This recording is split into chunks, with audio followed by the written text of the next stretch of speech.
pense que la meilleure façon d'apprendre, c'est effectivement d'abord d'étudier tout ce côté théorique et de voir après sur le terrain comment ça se passe. On peut allier la théorie avec les cours et c'est aussi bien espacé avec des périodes de stage. C'est une formation que j'apprécie beaucoup parce qu'elle mêle à la fois les savoirs théoriques qu'on a en cours et la mise en pratique en stage, et je trouve que cette alternance elle est très intéressante.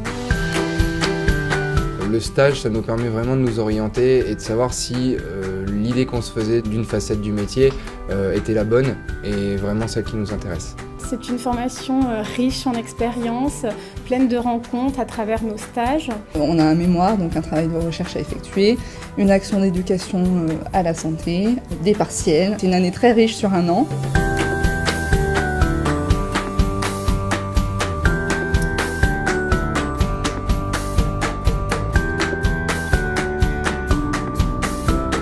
Les formateurs, ils sont présents.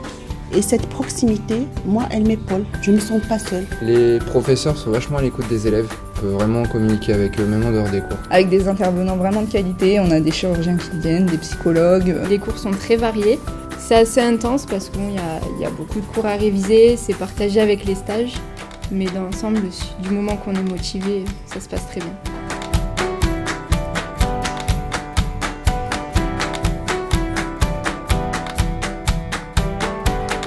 Notre rôle de formateur, c'est surtout d'accompagner les étudiants, faire un petit bout de chemin avec eux.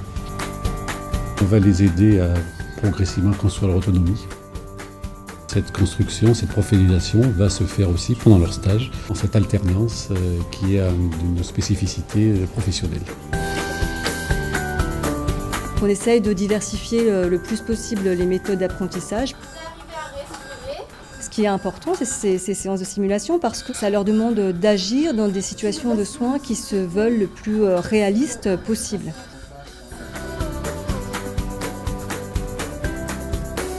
Notre rôle à nous, c'est de leur donner cette envie d'apprendre. Des étudiants qui ont des parcours totalement différents, donc c'est une richesse pour eux. Donc je pense qu'il faut qu'on amène, nous les formateurs, à pouvoir potentialiser tous ces acquis, toutes ces richesses dans le groupe pour qu'ils puissent se construire eux-mêmes. Progressivement, ils s'envolent tout seuls, ils volent de leurs propres ailes jusqu'à la fin de la 3e année. Maintenant qu'il y a le tutorat, je trouve qu'on a un suivi encore individualisé qui est nécessaire pour cette formation parce que les étudiants qui sortent de cette formation, ils doivent être compétents dès qu'ils sortent.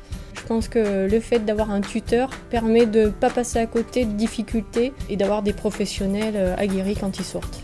Notre rôle, c'est de pouvoir vraiment être dans l'écoute et dans l'échange en permanence avec les étudiants pour permettre leur progression durant le stage. Nous, en tant que bureau des étudiants, dès l'arrivée de la personne à l'IFSI, on va rapidement essayer de créer une cohésion dans la promotion et au travers des 3 promotions pour que l'étudiant se sente bien à l'IFSI. On a un panel d'activités qui est très varié.